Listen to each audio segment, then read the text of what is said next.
Praise the Lord. ജീവജലം എന്ന പ്രതിദിന വാഗ്ദത്ത വചനത്തിലേക്ക് ലോകമെമ്പാടുമുള്ള ദൈവമക്കൾക്ക് വേഗം വരുന്നവനായ യേശുക്രിസ്തുവിൻ്റെ അതിപരിശുദ്ധ നാമത്തിൽ സ്നേഹ വന്ദനം. ഇന്ന് 2024 ജൂൺ മാസം 9-ാം തീയതി ഞായറാഴ്ച. ഈ മാസത്തിൻ്റെ 2-ാമത്തെ വിശുദ്ധ ദിനത്തിലേക്ക് തമ്പുരാൻ നമ്മെ പ്രവേശിപ്പിച്ചിരിക്കുന്നു. നാം ഓരോരുത്തരും ആയിരിക്കുന്നിടങ്ങളിൽ ആത്മാവാകുന്ന ദൈവത്തെ ആത്മാവിലും സത്യത്തിലും ആരാധിച്ച് ബലപ്പെട്ട് ഈ വിശുദ്ധ ദിനം ദൈവകൃപ അനുഭവിപ്പാൻ നമ്മെ ഓരോരുത്തരെയും സർവശക്തനായ ദൈവം ഇടയാക്കട്ടെ എന്നുള്ള പ്രാർത്ഥനയോടും ആത്മാർത്ഥമായ ആശംസയോടും ഇന്നത്തെ വാഗ്ദത്ത വചനത്തിലേക്ക് പ്രവേശിക്കാം. ഇന്ന് ജീവജലത്തിൽ കൂടി പ്രോമിസ് വേഴ്സായി നമുക്ക് ലഭിച്ചിരിക്കുന്നത് യിരെമ്യാ പ്രവാചകന്റെ പുസ്തകം 31-ാം അധ്യായം 31-ാം വാക്യം. The book of Jeremiah chapter 31 verse 31 നാം ഇപ്രകാരം വായിക്കുന്നു: ഞാൻ ഇസ്രയേൽ ഗൃഹത്തോടും യഹൂദാ ഗൃഹത്തോടും പുതിയൊരു നിയമം ചെയ്യുന്ന കാലം വരും എന്ന് യഹോവയുടെ അരുളപ്പാട്. ഇസ്രയേൽ ജനം തൻ്റെ സ്വന്തം ജനമായ തൻ്റെ മക്കളായ ഇത്രമാത്രം സ്നേഹിച്ച് കരുതിയ തൻ്റെ ജനം തന്നിൽ നിന്നും അകന്നുപോയി. ദൈവത്തിൽ നിന്നും വളരെ അകലെയായി. ദൈവം എന്തു പറഞ്ഞോ അതിന് വിപരീതമായി ജീവിച്ചു, പ്രവർത്തിച്ചു. പ്രത്യേകിച്ച് ദൈവത്തിന് ഏറ്റവും അനിഷ്ടമായ അന്യ ആരാധന, പരസംഗം എന്നിവയിൽ അവർ ദൈവത്തെ വേദനിപ്പിച്ച് ദൈവത്തിൽ നിന്നും അന്യപ്പെട്ടു. എന്നാൽ അവരെ മടക്കി വരുത്തുവാൻ ദൈവത്തിന് ഹൃദയംഗമായി ആഗ്രഹത്തോടെ അവരോട് കരയുന്ന പ്രവാചകൻ എന്ന അപരനാമത്തിൽ അറിയപ്പെടുന്ന യിരെമ്യാ പ്രവാചകനിൽ കൂടെ പറയുകയാണ്: വിശ്വാസത്യാഗിനിയായ മക്കളെ മടങ്ങി വരിക, ഞാൻ നിങ്ങളുടെ വിശ്വാസത്യാഗം മാറ്റിത്തരാം. അതെ, നിങ്ങൾ പ്രതികൂലത്തിലും പ്രതിസന്ധിയിലും വളരെ പ്രശ്നങ്ങളിലുമാണ്. നിങ്ങളൊന്ന് മടങ്ങി വാ, ഞാൻ അതിന് വ്യത്യാസം വരുത്തും. അതെ, ഒറ്റ ഇസ്രയേൽ ജനം വടക്കേ രാജ്യമെന്നും തെക്കേ രാജ്യമെന്നും ഇസ്രയേലെന്നും യഹൂദയെന്നും രണ്ടായി വേർപിരിഞ്ഞു. തമ്മിൽ മത്സരിക്കുന്നു, ദൈവഹിതമല്ലാത്തത് പ്രവർത്തിക്കുന്നു. ഇങ്ങനെയുള്ള സാഹചര്യങ്ങളിൽ പ്രവാചകനിൽ കൂടെ ഒരു മടങ്ങി വരവനുള്ള ദൂത് അവർക്ക് നൽകുകയാണ്. അവരോട് പറയുകയാണ്: നിങ്ങൾ എന്നിലേക്ക് മടങ്ങി വാ.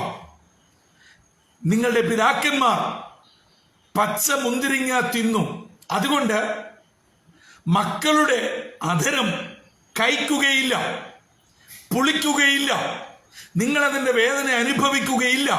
നിങ്ങൾ മടങ്ങി വന്നാൽ മാത്രം മതി. ഇങ്ങനെ ഇവയെല്ലാം പറഞ്ഞിട്ട് പറയുന്നതാണ് ഇന്നത്തെ വാഗ്ദത്ത വചനം.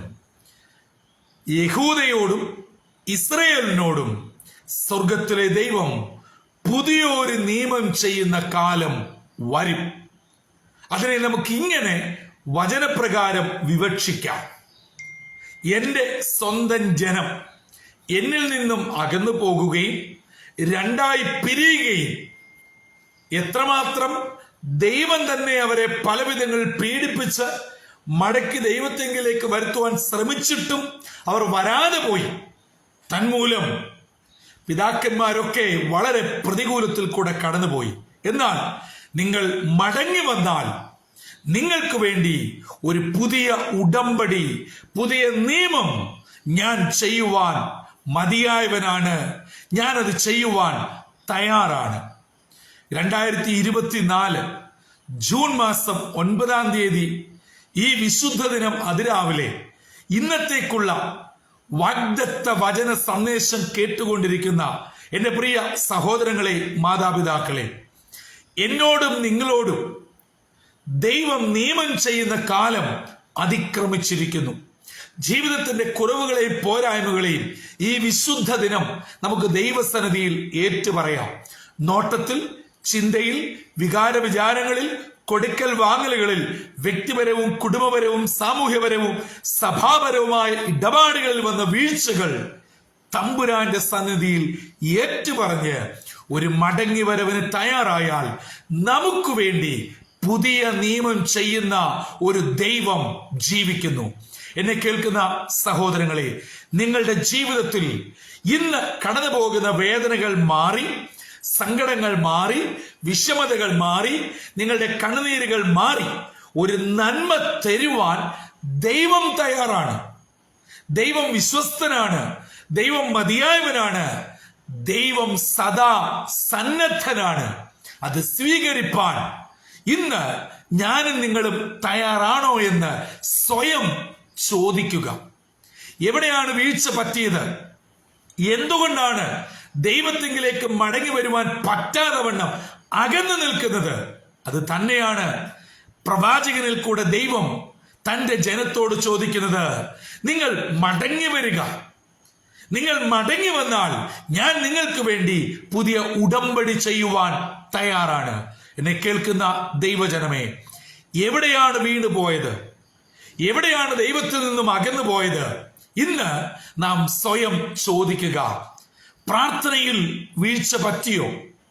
ദൈവം നന്മകളും അനുഗ്രഹങ്ങളും ജോലിയും കുഞ്ഞുങ്ങളുടെ കാര്യമൊക്കെ നന്മയായിട്ട് തന്നപ്പോൾ പ്രാർത്ഥന കുറഞ്ഞുപോയോ? ദൈവവചനം വായിക്കുന്നത് കുറഞ്ഞുപോയോ? ഒന്ന് ചിന്തിച്ചു നോക്കുക. ഒട്ടുമുക്കാൽ പേരും ഒരു ദിവസം ഏറ്റവും കുറഞ്ഞത് 3 അധ്യായമെങ്കിലും വായിച്ചുകൊണ്ടിരുന്ന കാലമുണ്ട്. പഴയ നിയമത്തിൽ നിന്നും പുതിയ നിയമത്തിൽ നിന്നും സങ്കീർത്തനത്തിൽ നിന്നും. നിർഭാഗ്യവശാൽ അവിടെ വീഴ്ച പറ്റിയെന്ന് ആ സ്ഥാനമെന്ന് സോഷ്യൽ മീഡിയ നമ്മിൽ നിന്നും അപഹരിച്ചു.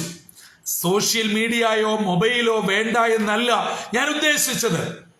ഞാനും ഈ വചനം നിങ്ങളിൽ എത്തിക്കുന്നത് സോഷ്യൽ മീഡിയയിൽ തന്നെയാണ്. പക്ഷേ അവ നമ്മുടെ ആത്മീയ ജീവിതത്തെ വിഴുങ്ങിക്കളയരുത്. നാം ദൈവത്തിൽ നിന്നും അകന്നു പോകുവാൻ അവസരം ഉണ്ടാക്കരുത്. അങ്ങനെ എവിടെയെങ്കിലും വീഴ്ച പറ്റിയോ?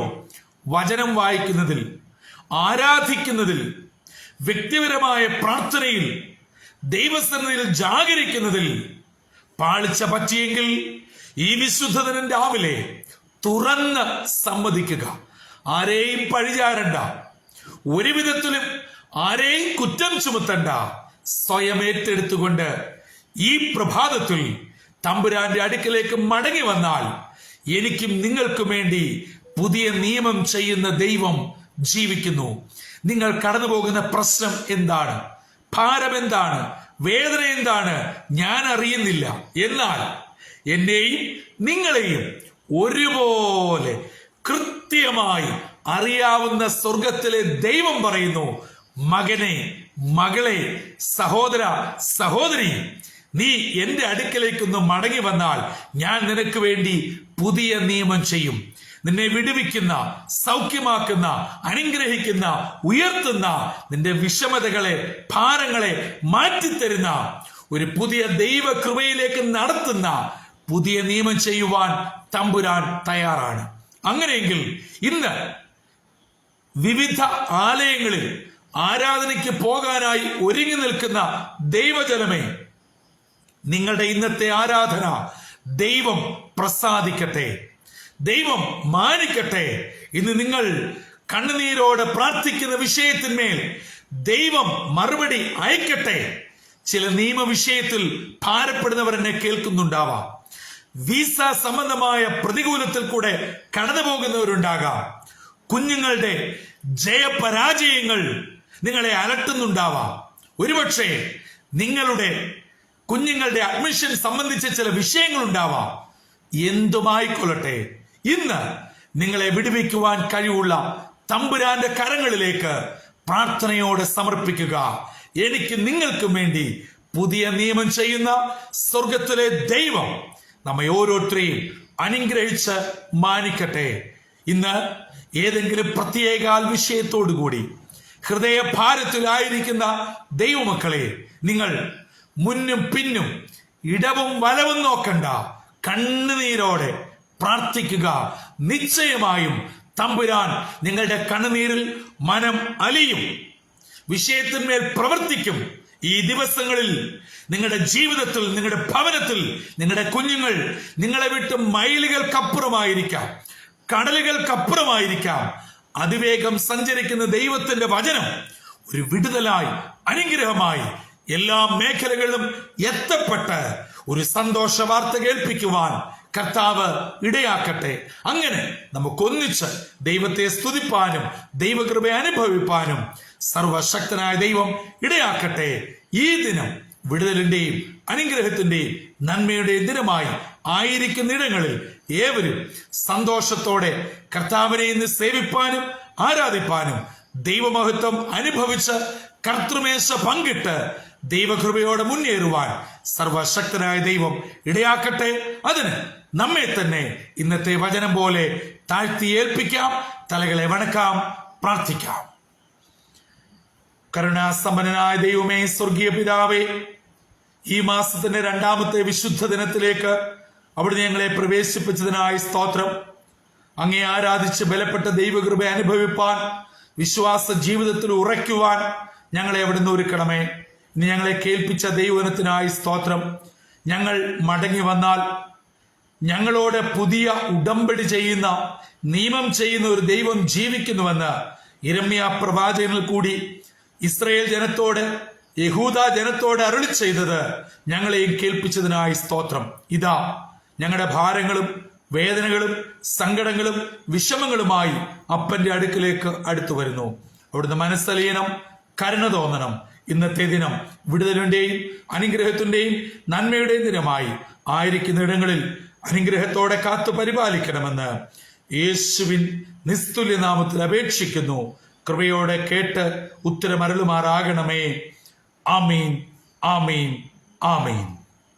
പ്രിയ ദൈവമക്കളെ, ഈ വിശുദ്ധ ദിനം നമുക്കേവർക്കും അനുഗ്രഹമാവട്ടെ. വചനത്തിൽ നിന്ന് കേട്ടതുപോലെ കുറവുകളെ സമർപ്പിച്ച് മനഃപൂർവ്വമായി ഏറ്റുപറഞ്ഞ് അനുതാപത്തോടെ മടങ്ങി വന്നാൽ എനിക്ക് നിങ്ങൾക്ക് വേണ്ടി പുതിയ ഉടമ്പടി ചെയ്യുന്ന ദൈവം ജീവിക്കുന്നു. നമ്മുടെ വിഷയത്തിന്മേൽ ദൈവം ഇടപെടട്ടെ, പ്രവർത്തിക്കട്ടെ. അങ്ങനെ അനുഗ്രഹീതരായി മുന്നേറുവാൻ സ്വർഗത്തിലെ ദൈവം ജീവജല സ്രവിക്കുന്ന ഓരോ വ്യക്തികളെയും കുടുംബങ്ങളെയും ഇടയാക്കട്ടെ. അതിന് കർത്താവിന്റെ കൃപ നമ്മുടെ മേൽ ചൊരിയട്ടെ. കർത്താവിന്റെ അനുഗ്രഹിക്കപ്പെട്ട മുന്തിരിത്തോട്ടത്തിൽ നിന്നും brother Santhosh Kodukulanji. God bless you all.